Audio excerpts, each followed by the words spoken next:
thank you for joining Let's Travel Together on our 12-day Panama Canal cruise vacation.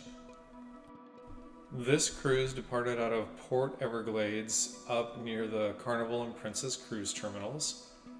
Princess normally leaves up near Terminal 2 for their cruises, but they don't always necessarily return to that location, as I found out later on. After going through the boarding process for Princess, as we walked through this area here, we left out of Fort Lauderdale and spent our first 2 days at sea. The next arrival we got to was in Grand Cayman, followed by another day at sea before going into Costa Rica, doing a partial Panama Canal transit, 2 more days at sea, Aruba, Curacoa, 1 more day at sea before returning back to Fort Lauderdale. Our first 2 days at sea are pretty boring, so we're really just gonna show you dinner here. I'm sure nobody wants to see me going to the gym or hanging out on the pool deck, just wandering around the ship. So if you are interested in a ship tour, there is a full ship tour that I can put up here in the upper right screen so that you can access that easily. The dinners on Princess are typically very good. I do like their food. It's normally better than their buffet and better than a lot of other dining rooms. On our first port, we came to Grand Cayman. Everybody in Grand Cayman, when you get there, will take a tender into the port of Grand Cayman, and they will kind of get a nice little sea view here as you're gliding in on the tenders that the island provides. These are not the tenders that are off the side of the ship, and they have their own little couple of sets of terminals. We really just walked around Grand Cayman, but one of the best parts here is you're going to get a little foreshadowing. This is the ship we're on here, and that is the ship that we'll be going on coming up here in a month or so. So, just a spoiler alert. After going around Grand Cayman, we decided to get up and get a little lunch and listen to all the lovely shaking and rattling that this kind of old ship really needs to kind of get fixed up with. And then we went ahead and grabbed some dinner later on that evening before we headed off to the comedian that night. And one of our favorite games to play, because they liked scaring me. Like, they would come in the middle of the night when they first started to be able to sleep by themselves when they were younger. But they would come in the middle of the night and wake me up. And they didn't wake me up because I heard them. They woke me up because they scared the heck out of me. Parents can sense the presence of their kids late at night in bed. I would just open my eyes and they'd be standing there looking at me like children of the corn. Scared. I'd be like, oh my God, what is it? Well, we have to go potty. All right, well, I didn't move the bathroom. It's still down the hall on the left. During our next day at sea, on our way down to Costa Rica, I wanted to kind of show the dining experience that you have here. So this is us coming down early for dinner and waiting in a ridiculously long line for a pretty empty dining room, which sometimes is how it goes on the Princess ships. Like I said, the food's good, but there's some things that kind of bug me about it. And finally we get to Limon, Costa Rica. This is in the rainforest area on the Caribbean side of Costa Rica. And we decided we would go ahead and take a tour up into the rainforest. It's a Verruga rainforest. It is a preserve and a tourist area to give you an introduction to the wildlife and the environment that is on this side of Costa Rica. And yes, you will just see snakes out in the open as you're walking through. On our guided tour, the very first stop that we came to was the House of Frogs and Amphibians. And honestly, there are a number of poisonous frogs that do actually exist in Costa Rica. The second stop that we came to was the House of Butterflies, obviously here. There are a ton of different species. They are beautiful and active, and you got to spend a little bit of time here in this cage walking through with all the different butterflies.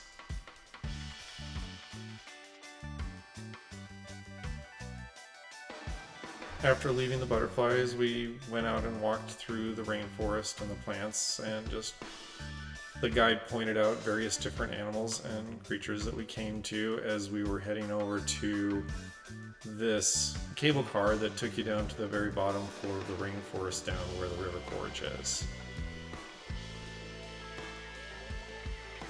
The main attraction down at the bottom of the gorge here was the waterfalls.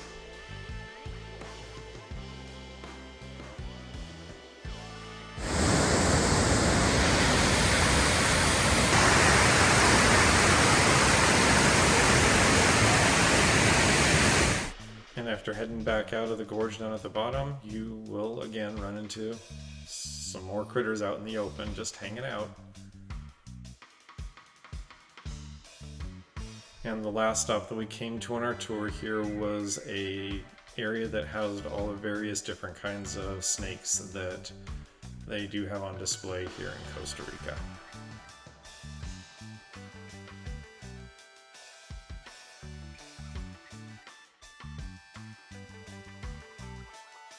Some of those snakes are shy, and some of the snakes are not so shy.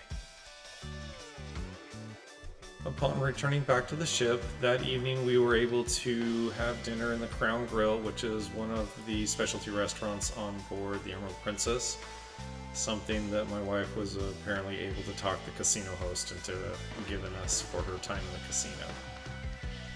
Which I'm actually very happy about because the food in Crown Grill is actually very good.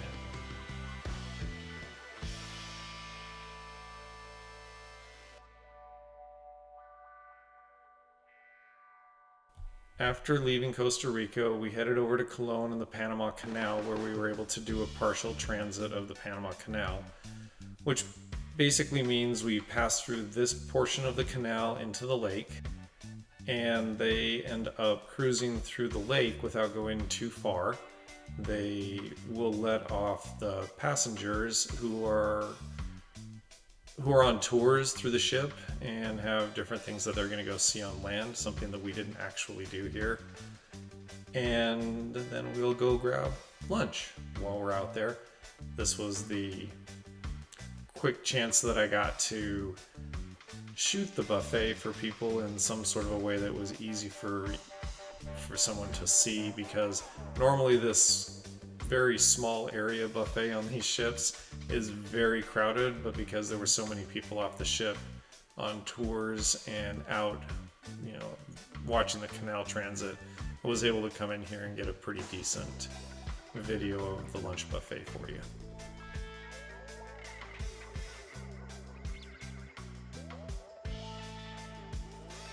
Unfortunately, on these older ships, the buffet area is small. The food is generally fairly good, but there's just not a large variety, unfortunately.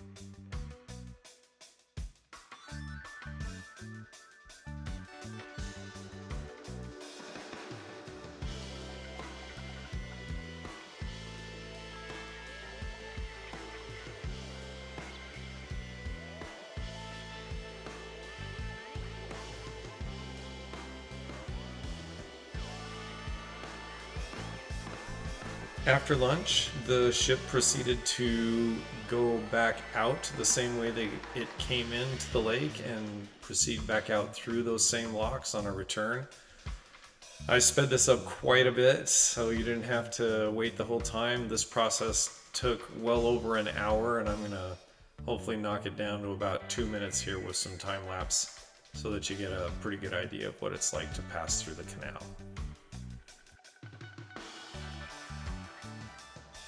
It really is a pretty cool experience getting to pass through the Panama Canal, even if it's just the one side.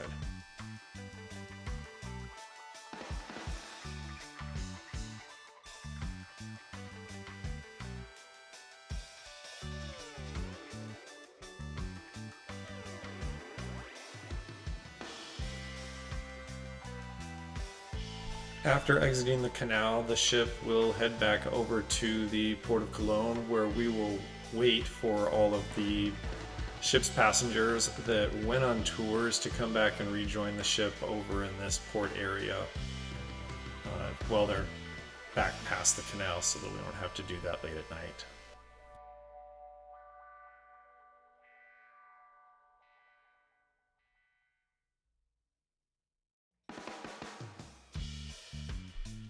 Like I said, I normally like the dinners on Princess, but really 2 coconut shrimp. And after dinner that night, we went to the show by Jamie Wilmot for the vocal performance that he does. So good, I got you.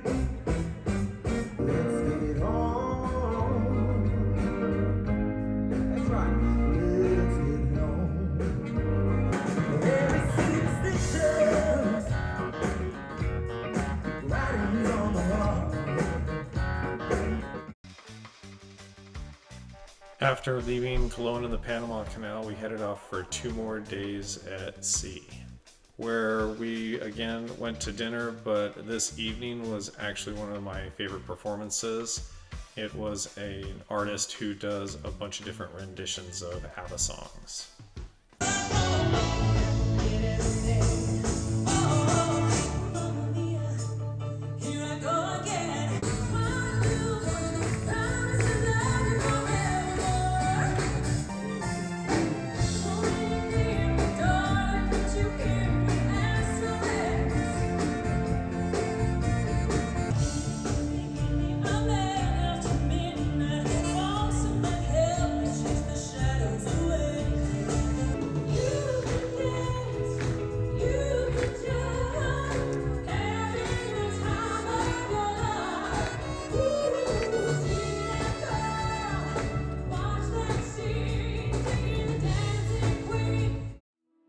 Our second day at sea here was actually on Christmas Day, where we had Christmas dinner, where they were actually serving us lobster and steak for that evening as a bit of a Christmas present, apparently.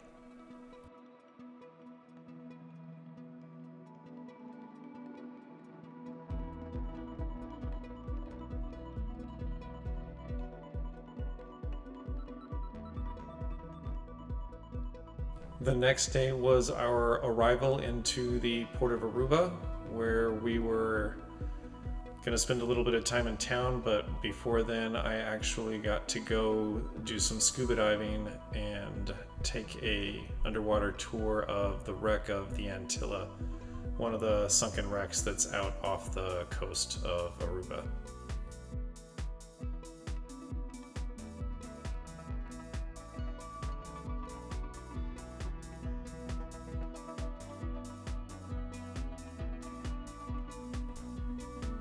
And here is where we first came upon the bottom portion of the hull of the Antilla. It's actually a fairly large wreck in fairly shallow water.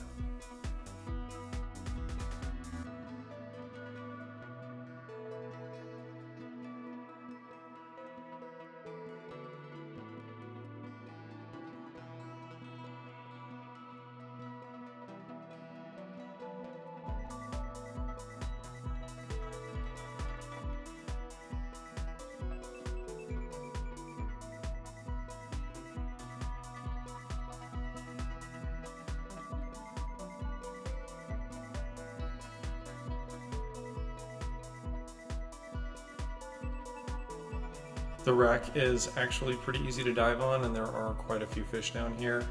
It's actually really nice to be able to go in shallow water where you get really good visibility, and spoiler alert, if you hang out till the end, you'll get to see one of the local turtles trying to not be as interactive with us as we'd like.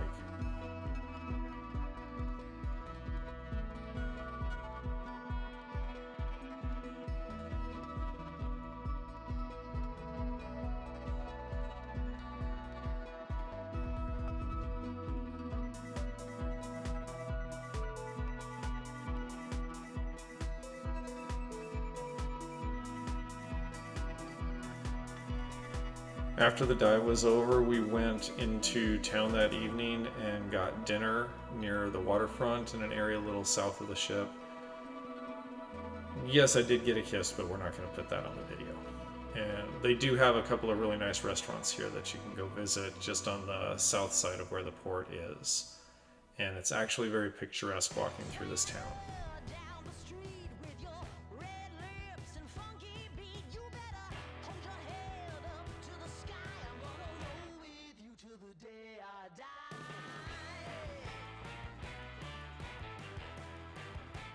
After leaving Aruba, we went straight over the next morning to Curacao, where we went ahead and grabbed a taxi out of the port and went down to an area called Mambo Beach.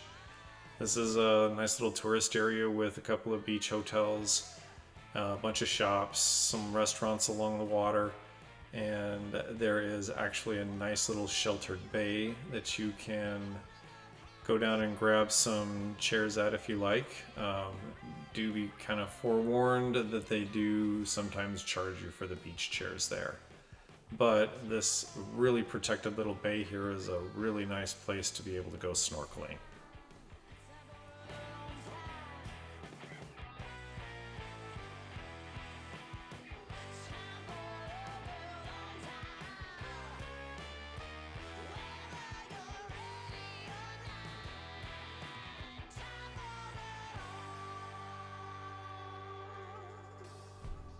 After we left Mambo Beach, we went ahead and went back into the town area. Had the taxi drop us off a little short where we could go grab some dessert at one of the local gelato places before heading back to the ship and getting dinner after dessert for the evening.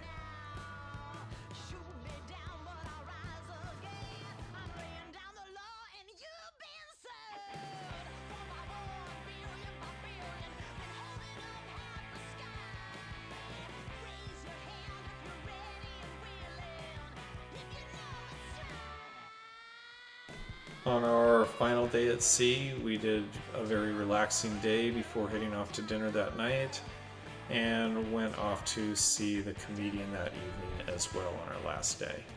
Because if you don't laugh, you get butt problems. Am I right? I ain't talking about no itchy butt. That's just dirty. See, I'm talking about real problems where you gotta go buy some ointment. That's right. Yeah, and you know you're getting old when you add ointment to the grocery list. How is life bad when you can go on a cruise? You go to shows and you see people sit there with their arms folded, their butts so tight anytime they find something slightly amusing. All you hear is... Kidding me? Here's your sphincter muscle. Let it breathe. All our lives is stress is bad. Am I right? All our lives. I didn't heed that. I had a heart attack years ago. Yeah, I was just as surprised as you. But I lucked out, right? They sent me to a hospital called a Kaiser Experimente. Yeah, some of you know what I'm talking about. Hey, you know you're in trouble when you go to a hospital's emergency room and they call 911. Man, I'm laying up there with this annoying cardiologist, right? He kept walking in. You are so lucky to survive a heart attack. You don't know. Man, didn't I just talk to you at Dell Technical Support? Unfortunately, on debarkation day, as we returned to Fort Lauderdale, we found that 2 of the elevators were non-functional, forcing us to carry our luggage down the stairs because the elevators were so busy as we normally self-carry off. We also came to find out that we did not return back to the same pier that we had parked our car at, which meant that we ended up having to take a 2-mile shuttle after debarking the ship to return to our car. As always, thank you for watching, and please do not forget to like and subscribe.